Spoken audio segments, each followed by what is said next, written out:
sorry ya, tadi aku lagi ngeliat-ngeliat gitu karena emang kalau kita ngomongin fashion tuh kayaknya nggak ada habisnya gitu. Tadi aku ngeliat-ngeliat baju terus minta Pak Budi juga untuk ngasih tahu beberapa batik yang bagus gitu karena kan meskipun kita lagi di rumah aja tetap pengennya kelihatan cantik dan pastinya fashionable gitu ya Pak Budi ya. Tapi sebelumnya mungkin aku mau kenalin dulu gitu ya. Ini ada Pak Budi Darmawan di sini, founder komunitas pecinta batik kreatif dan kompeten Kita Batik. Halo.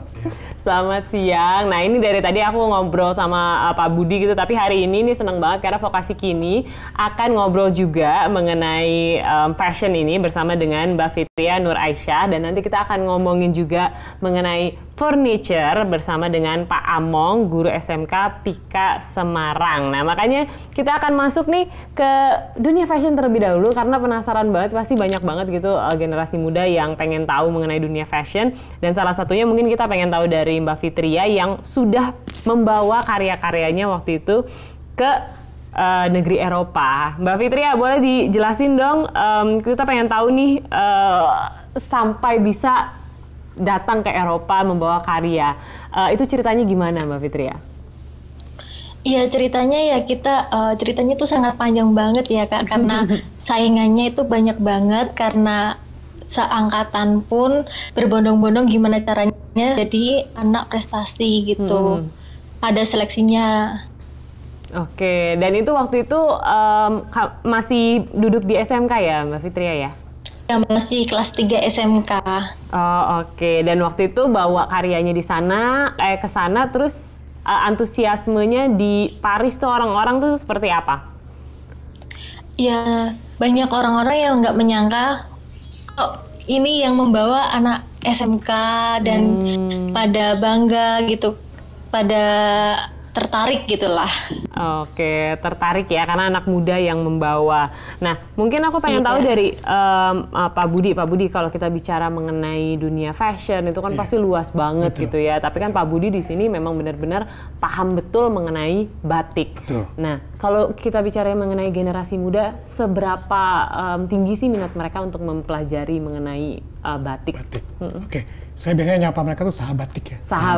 Sahabatik. Ya, jadi harus biasa bahasa juga bahasa milenial juga kan. Oh gitu. Ya. Kalau kita bicara batik kan awalnya dari 2 Oktober 2009 pada saat UNESCO itu menetapkan batik sebagai warisan budaya tak benda asli Indonesia.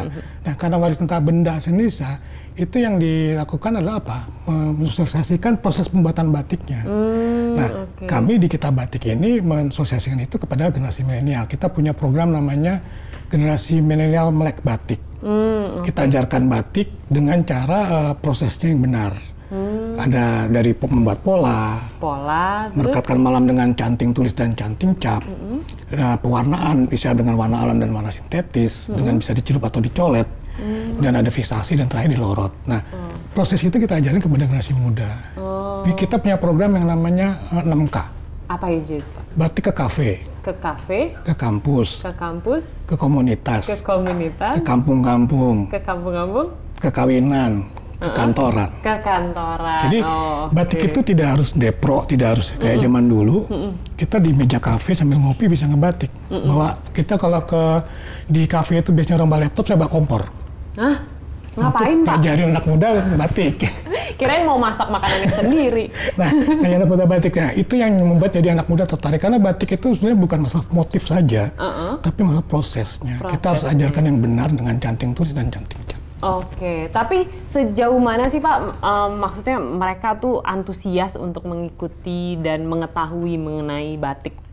Bahasanya yang saya bilang tadi, bahwa sebetulnya kalau kita sudah kasih tahu bahwa batik itulah proses dengan canting tulis dan canting cap, kita ajarkan mereka untuk membuat motif kekinian. Jadi kalau orang bilang batik kuno, saya bilang batik kuno kekinian. Kuno kekinian, ya. Gimana tuh? Nah, motifnya boleh dong motif sekarang. Anak-anak sekarang punya seneng apa, dibuatkan motif. Saya ajarkan filosofis motifnya. Saya ajarkan bahwa batik itu harus bercerita. Ada cerita di balik suatu motif. Nah, setelah mereka sudah bikin motif, dicanting, itu dicanting tulis tadi. Dicanting tulis. Nah, dicanting tulis, diwarnain, langsung bisa dipakai buat mereka sendiri. Itu mereka jadi bangga gitu. Jadi, wah, aku pakai batik buatan gue sendiri nih. Ada cerita gitu ya Pak di belakangnya ya, nggak cuma beli di toko, abis itu kita pakai gitu aja betul. Ya. Oke. Kan kadang-kadang kita mau nembak, biasanya pakai coklat ya, kita pakai batik kan nembaknya. Buatan sendiri. Oke. Lebih keren ya. Jadi kalau misalnya ditanya sama orang nih, wah keren dong bikinan sendiri gitu ya. Ada rasa bangganya ya di situ ya. Oke. Nah, terus kemudian saya juga pengen tahu dari Fitria. Fitria, waktu pertama kali memutuskan, oke, saya pengen mencoba menjadi desainer, itu ceritanya seperti apa gitu? Karena kan pasti kalau kita ngomongin perempuan pasti suka fashion. Tapi untuk tahu bener-bener kalau aku mau jadi seorang desainer itu gimana sih? Ya, saya tahu itu waktu sejak di SMK. Kalau saya sadar pun itu karena waktu SD pun saya juga kayak lebih ke fashion juga, tapi saya baru sadar di SMK dan saya mau memutuskan memperdalam fashion aku sampai sekarang. Oke, di SMK tuh berarti yang diajarkan apa aja? Boleh diceritain nggak, Fitria? Di SMK kita diajarkan dari kita mendesain, membuat pola, produksi, dan penjualan. Oke.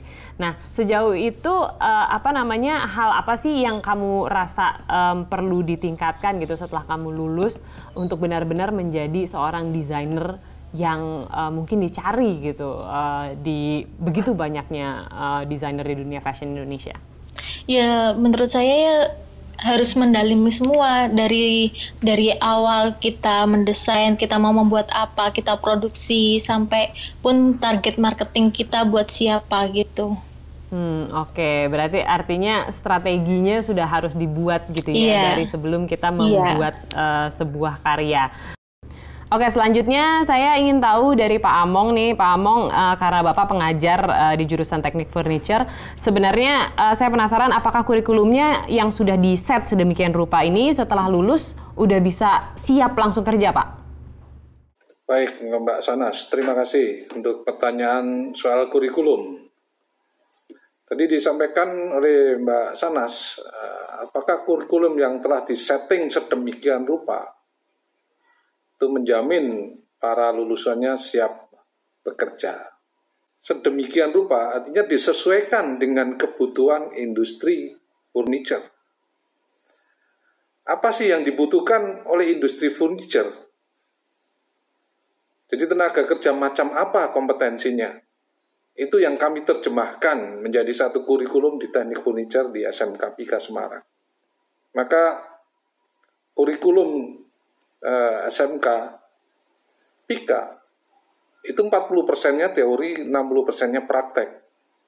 Dan disitulah sebetulnya inti dari sekolah vokasi. Jangan terlalu banyak teori,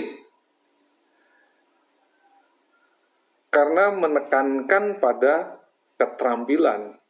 Nah, oke. Nah, kalau gitu saya kembali lagi ke Pak Budi. Pak Budi, saya penasaran juga apakah generasi muda kita nih, tadi kalau dibilang berminat, mereka berminat gitu. Tapi mereka aware nggak sih Pak sama cerita di belakang batik sebenarnya? Nah, kalau kita tadi bicara ada komunitas pencinta batik kreatif dan kompeten, kita ajak anak muda berkreatif. Nah, kita tawarkan juga sekarang batik itu sebagai dunia profesi. Kita ajarkan bagaimana membangun bisnis batik secara milenial, kayak gitu-gitu. Nah, di kreatifnya, di kompetennya apa? Karena saya kemudian juga sebagai asesor batik di lembaga sertifikasi profesi batik, itu menguji pembatik-pembatik yang menginginkan sertifikasi profesi. Sertifikasi profesi. Nah, itu yang kita ajarkan kepada anak muda, bahwa setelah dia tahu proses pembuatan batiknya, setelah mereka berkarya, saya ajarkan bagaimana membangun bisnis batiknya, dan juga saya ajarkan ini loh, kita punya sertifikat yang bisa dibanggakan sebagai pengakuan diri bahwa negara mengakui kalian sebagai profesi batik. Dari batik tulisnya atau batik apanya, batik siapa, ada banyak profesi di batik. Itu yang saya ajarkan kepada mereka supaya mereka tertarik untuk masuk ke dunia profesi ini tadi. Oh, oke. Profesi sebagai pembatik itu ya. Oke, dan nanti kita juga akan ngomongin gitu betapa diperlukan ya sebenarnya sertifikasi ini, dan kemudian bisa membuka peluang kerja di industri fashion Indonesia ya. Oke, tapi kita nanti akan membahas sesaat lagi. Tetaplah bersama kami di Vokasi Kini.